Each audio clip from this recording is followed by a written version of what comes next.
The silent roar.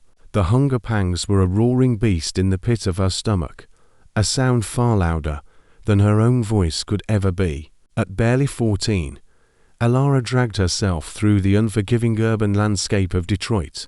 Her beige t-shirt, once clean, was now stained with streaks of dirt and grime, and her backpack, which held nothing but useless scraps, felt like a lead weight with every step. The scent of fried chicken and warm cornbread wafted from a glowing diner on the corner, pulling her toward its light like a moth to a flame. She stood in the doorway, her eyes wide as she watched plates of food pass by.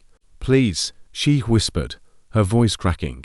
"I'll work. I can wash dishes, sweep the floor, anything. Just give me something to eat." The owner, a burly man in a greasy apron, sneered. "This ain't a charity. Get lost. I need to work," she repeated, her hands trembling. "Didn't you hear me?" He didn't answer, instead shoving her shoulder. She stumbled back, falling onto the cold pavement. Two customers in line chuckled. One muttered, "What a pest." Another laughed louder. "Look at her, begging like a stray dog." Their words cut deeper than the hunger in her gut. She clenched her fists, forcing herself not to cry where they could see. She turned away, head down, and walked on. Each step was heavier than the last, her pride bruised, but not broken. Then came a sound that froze her in her tracks, the clanking of metal, a curse, and then a peal of laughter. She looked up. A sleek, luxury sedan, a vintage Mustang, a classic that a connoisseur would sell his soul for, sat, with its hood propped open, in the throat of an alleyway. 4 men surrounded it. The first was an older mechanic, with a grizzled beard and grey-streaked hair, his hands slick with grease as he leaned over the engine. His smirk twisted into a sneer of derision. Next to him stood a younger mechanic, his arms crossed, shaking his head as if amused by the struggle. A lone black mechanic in navy coveralls stood slightly apart, a wide grin plastered across his face as he wiped sweat from his brow. And standing a little way from them, in a crisp suit with a red silk tie, was the car's owner. His polished shoes and folded arms announced to everyone that he was the man in charge. His laughter rang out the loudest of all. Alara slowed her pace, her eyes drawn to the engine. Even from a distance, she noticed the loose belt, the misaligned ignition wire, small details the men seemed to have missed. Something inside her stirred, a memory buried deep. Her father's voice. "Engines talk. If you listen, kiddo. Don't fear the sound. Understand it." Her stomach twisted again, and before she could stop herself, the words spilled out. "Can I fix it for a meal?" The laughter died for half a second. Then the men looked at each other and roared. The man in the suit slapped his thigh. "Did you hear that? This little beggar thinks she can fix my car." The older mechanic shook his head, smirking. "Kid, this isn't some junkyard jalopy. This is a V8. You probably don't even know what that means." The younger mechanic leaned in closer, sneering. "Where's your toolbox?" "Huh, in that beat-up backpack." The black mechanic laughed the hardest of all. "Girl, you can't even lift one of these wrenches. What are you gonna do? Blow on it and hope it starts." Their laughter mixed into a wall of humiliation. Ilara's cheeks burned, but she stood her ground. "I'm not joking. I can fix it. 1 meal. That's all I'm asking for." The suited man stepped forward, looking her up and down as if she was something stuck to the bottom of his shoe. "A plate of food to break my car. Do you even hear yourself? You're hungry because you're useless. This takes real skill, not childish dreams." Her throat tightened. His words dug deep, but hunger and pride pushed her on. "I know what I'm doing. I watched my father fix them until the day he was gone. I learned in the garage, in the junkyard, wherever I could. I've practiced. I can help you." The older mechanic scoffed. "Practiced what? On discarded junk? Get out of here before we call someone to hold you off." Her stomach betrayed her, growling so loudly, even they heard it over their laughter. For a fleeting second, a silence fell. Her eyes burned, but she forced herself to stand taller. "You want to laugh?" she said, her voice trembling but full of a raw defiance. "Fine. But I'll tell you this. Give me one chance. If I fail, I'll walk away hungry. But if I fix it, you owe me that meal." The younger mechanic stepped back, What's next? You'll want a job here. The black mechanic chuckled, nudging the older one. Bet she doesn't even know where the spark plugs are. The suited man tilted his head, smiling like a predator. All right, then, beggar girl. You fix this, you eat.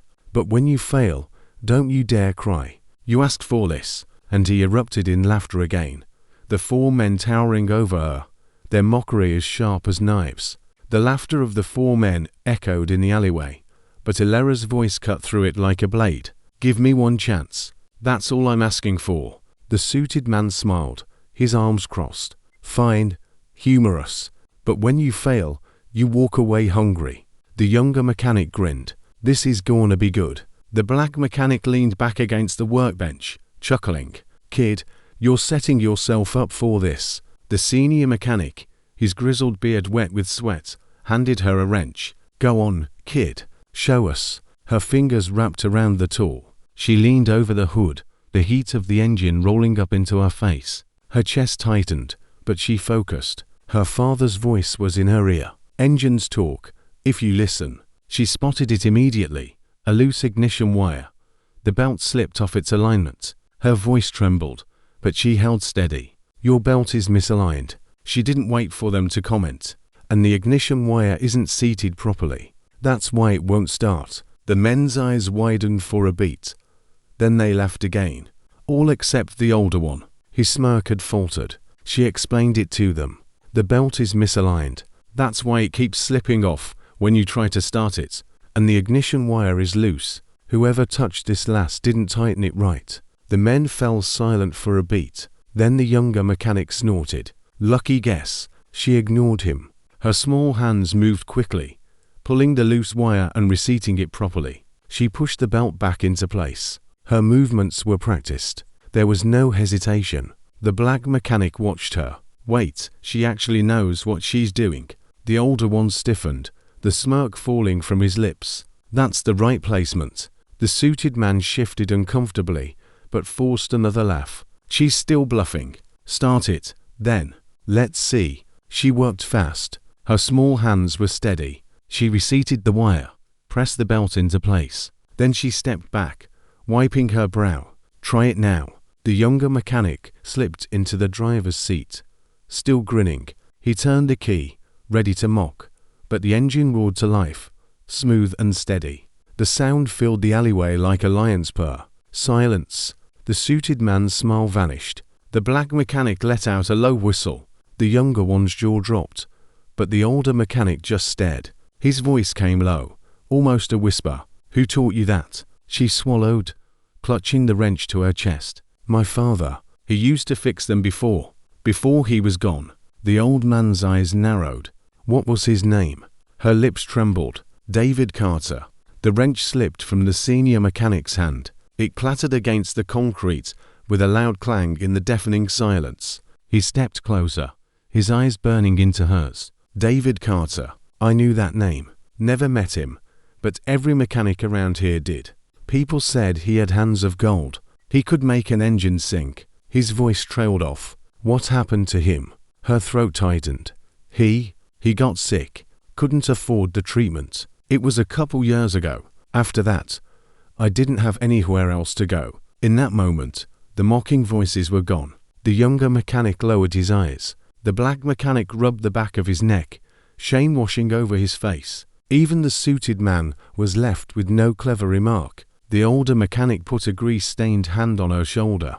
Kid, you carry his blood. No wonder you saw that faster than any of us. He blinked back tears. For the first time, the laughter that had haunted her was gone. The suited man cleared his throat. You fixed the car. You earned your meal. He gestured to the diner across the street. Get her whatever she wants. The younger mechanic sprinted over and came back with a steaming plate of chicken and cornbread. Elara sat on the curb, devouring it, tears of relief and exhaustion streaming down her cheeks. Every bite felt like a victory. The men watched in silence. No one laughed. When she finished, wiping her mouth, the senior mechanic crouched beside her. Elara, right. You've got your father's gift. Don't waste it. You'll always find a place in a shop like this. The younger one nodded.